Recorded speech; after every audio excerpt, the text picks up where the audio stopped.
Southeast Radio's Business Matters with Karl Fitzpatrick. Southeast Radio. Well, my next guest believes that packaging is often an afterthought when it comes to branding, but with the right approach, it can be an integral component of all successful branding campaigns. Garry Orr, the Chief Commercial Officer with XDS Brand, joins us now to tell us more. Garry, we'll be discussing why it's so important to get packaging right and how this can be achieved. But first, you might provide us with the highlights from your own career. Good morning, Karl. I come from a background of design. I started out when I was 17 years of age. It's a very fascinating world. Every day is completely different, and we have such a wide variety of clients that it makes every day very, very interesting indeed. From an early part, I was really fascinated by packaging. I began working for Heinz, the global player, in their packaging design hub in Dublin back in around 2000, and I really got the grow and the hunger for brand and packaging at that particular point, and I learned so much from that company. Don't just do ketchup. It's the huge portfolio of products. So real amazing learning curve. And then in 2008, I had a really amazing opportunity with an ex-colleague of mine in Heinz to start up our own agency called Link Design. And Link, we started that up in 2008 with just the two of us on his landing. And we grew that business very quickly. Kerry Foods and Super Quinn were amongst our first clients. We were very, very lucky and very privileged and very humbled by that experience. We got it up to a team of 18. And then we were approached in 2013 by a global agency, and our agency was purchased at that point. What have you learned about the principles of great packaging and great design over the years? Yeah, great question, Karl. And it changes. It changes all the time. But really, great packaging, great design. You have to stand out from shelf. You have to be different. You have to give the consumer a reason to pick you up. You also have to be very clear. Make sure that it's readable, it's understandable. You use color codes that make sense. There's a few simple basic rules, but be cut through, be bold and brave. Don't just follow the leaders on shelf. Be a challenger and stand up for who you are as a brand, and ultimately that will resonate with the consumer more. I'd like to find out now a little bit more about the brand XDS, the branding agency that you're now representing. How do you stand out from the crowd? Because it could be seen, especially in the Dublin market, that it's quite a crowded space. Yes, and that's the thing I just mentioned earlier about standing out from the crowd and making yourself, giving a point of difference and making you feel or look a little bit more special. And we're very lucky with the people that we have, the team that we have. So we've got some amazing experts that have worked and are working with global, international, and local clients. We also, as a point of difference, we build with a technology-driven mindset and a data-driven mindset. So at every point, we look to obviously assist our clients from obviously a seamless path from design to shelf, but that includes bricks and clicks. So we're here to support across that full journey, the full omni-channel journey. It's not just about branding and packaging. It's about getting you into e-com, online, making sure that you're available to whatever channel that consumer wants to obviously access you in. And being able to create that relationship with you and that consumer across all of the touch points. So we are a single service agency model, and we deliver that full end-to-end connected experience. And as you say, you have a lot of local, national and indeed international clients, which include companies like Pfizer's, Hasbro, you have Lidl on board. How have you picked up these clients along the way? Yeah, I think it's the way we approach our problem solving. And effectively, that's what we are as an agency. We're problem solvers, but we also back everything up that we do with a commercial understanding. So we'll sit with any client and understand what they want to achieve, and ultimately build an ecosystem around them to be able to support that, but also to be able to measure it. So we'll partner with that client and we'll make sure that we're looking into what was happening three months ago, 6 months ago. How was the brand performing?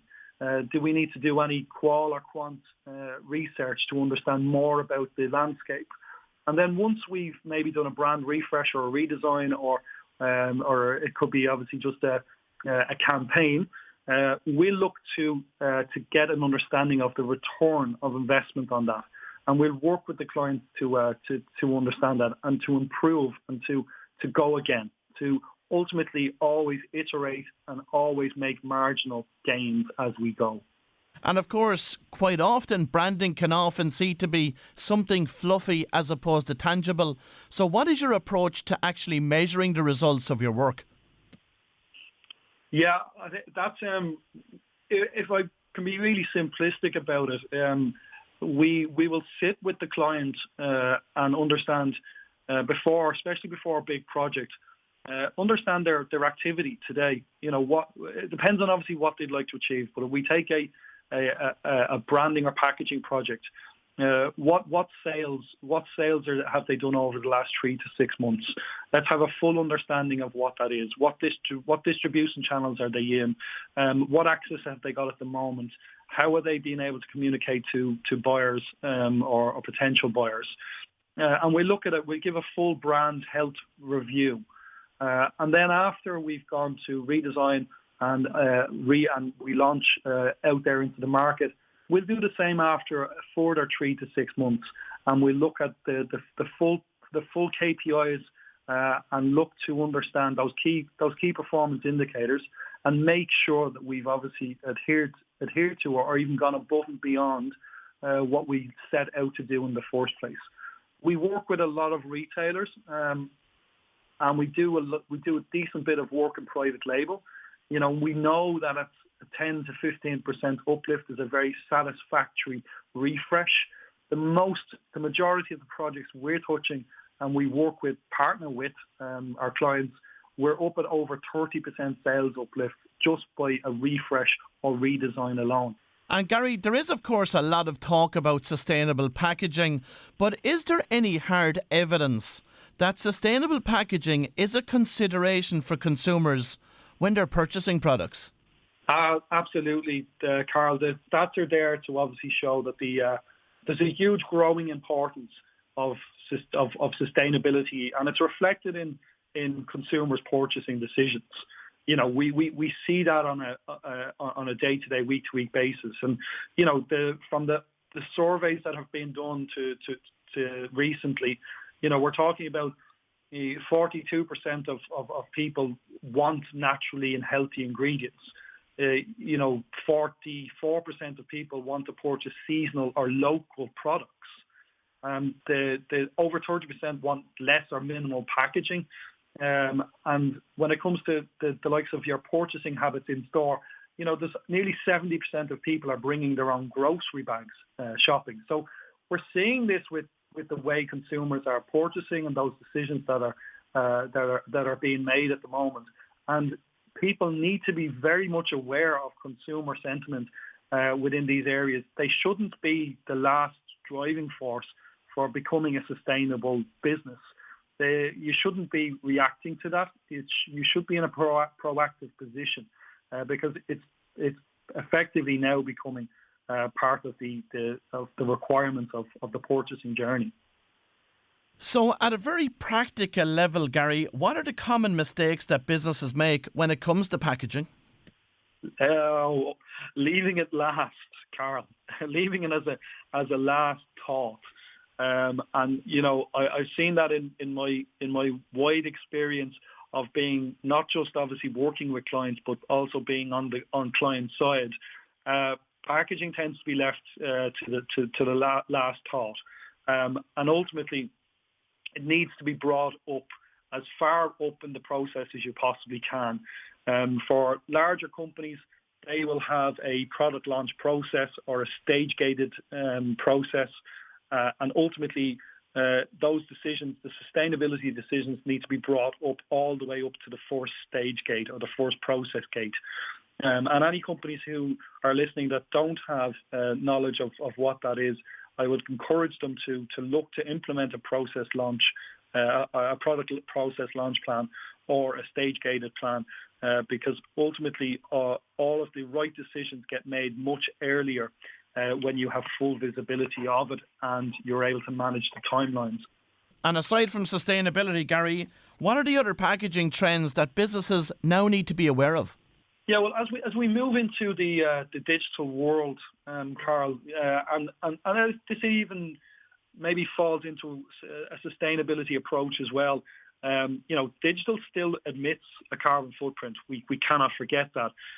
However, as much as we possibly can do to mitigate any extra printed materials or any extra information that has to be added to our products or our packaging would be really beneficial. So we've created a barrierless augmented reality application, and what that allows our customers to do is use a trigger point on their packaging or their leaflets or their posters, and allow consumers to have an immersed experience.